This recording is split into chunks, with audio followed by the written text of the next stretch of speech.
Hello, everyone.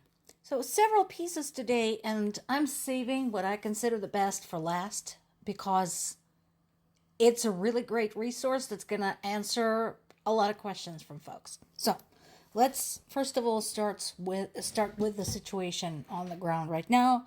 So, Russia continues attacking Ukraine over the past day. At least 2 people that we know of were killed and 15 were injured. The picture in this article from Kyiv Independent is a garage in the Nikopol region. This is from yesterday. Yeah, that totally looks like a valid military target. Uh-huh. And once again, this is the whole reason why Ukraine keeps asking for more ammo for Patriot air defense systems. I think one of the things is that people don't realize that they're having to use up this stuff at record speeds because Russia is pounding them at record speeds. So during this particular attack, they managed to intercept 94 out of 121 drones. And there was a ballistic missile that was launched from the Kursk region. There was an overnight drone attack in Dnipropetrovsk region, which is the neighbor to my native Zaporizhia region, and 3 people were hurt. Plus, there were power outages and there were other damages to the infrastructure. So, DTEC is the name of the company you're probably going to hear a lot, especially in the cold time of the year, because they're kind of essential for survival. That is Ukraine's largest private energy company. And according to their records, 100,000 families were without power after that attack. And I told you, Ukrainian winter is no joke. It may look like it's a southern kind of country that is like adjacent to the Black Sea, and the Black Sea is associated with resorts, beaches, etc. But that doesn't change the fact that they have a continental climate. And in Ukrainian language, the month of January is called the cutter, and the month of February is called the savage one, and there's a very good reason for that, because that is what winter is like. So being without heat, being without power, without water is a serious, serious problem, potentially life-threatening. So in the Donetsk region, which Russia claims to want to liberate, Russia killed 1 person and injured 2 more. Over the last day in my native Zaporizhia region, they shelled populated areas at least 743 times.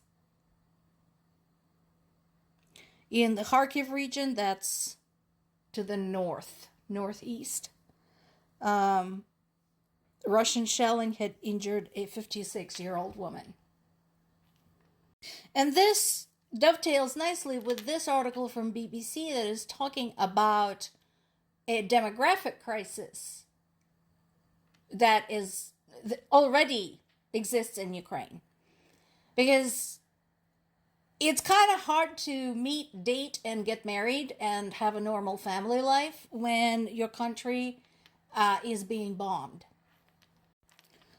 So some women left Ukraine. Some men basically sent their wives, girlfriends, fiancés out of the country with kids to safety. Some stayed in the country, but either way, a lot of young women have their partners off at the front lines. They don't see each other for months, if not years. Some of them haven't seen their husbands in up to 2 years. And, there's families like ours where we have, we have a female medic at the front. We still have one of the men at the front.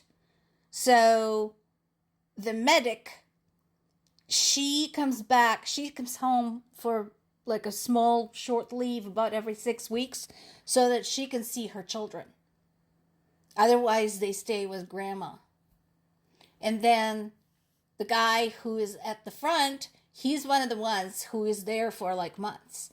And then, of course, one was killed a year and a half ago. And then we have one who is a POW in Russian custody, husband in Russian custody for a year. And that is what is like. That is what family life is like in Ukraine right now. Try to imagine what that is like.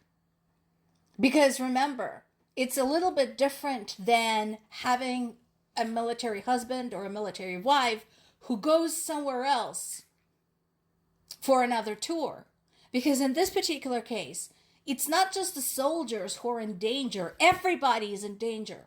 So while the families worry about their soldiers who are fighting at the front, the soldiers at the front worry about their families getting bombed at home.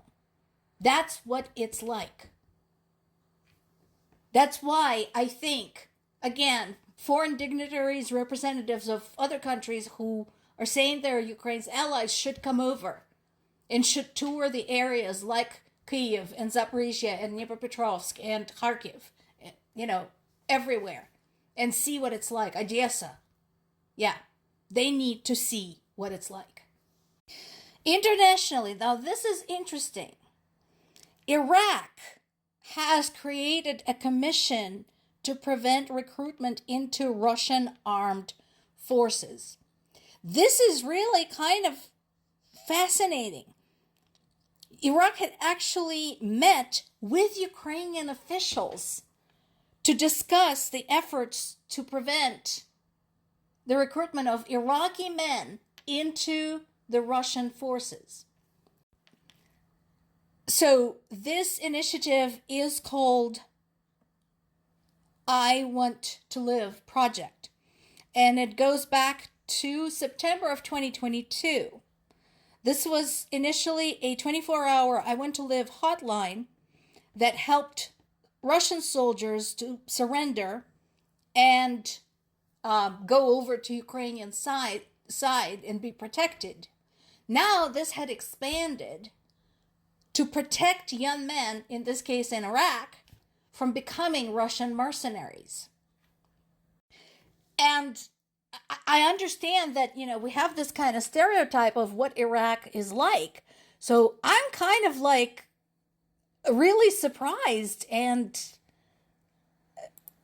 I'm impressed that of all the places, we have mercenaries from all over. We have mercenaries that were conscripted under false pretenses into Russian army, from India, from various African nations. Of course, we've had China, we've had North Korea, so all of that.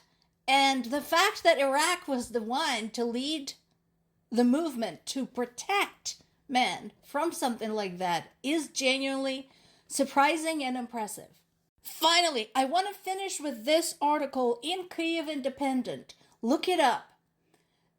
Because I do have a lot of people asking me, like, why did this suddenly happen? Or are you seriously saying that Russia just kind of walked in and started, hating on Ukraine? This article is going to answer a lot of your questions.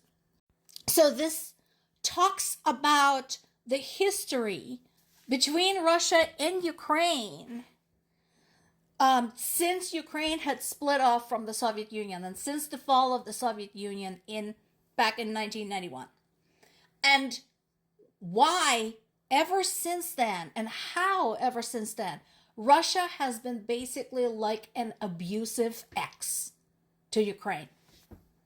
This talks about political meddling, interference with elections, attempting to influence the decision by Ukrainian government, attempting to disrupt Ukraine's relationships with other countries, the division of the Black Fleet and the whole ironic situation that exists with that now, the annexation of Crimea, and a lot of other things. It's a big article, but again, if you want to learn, if you are interested, please look it up.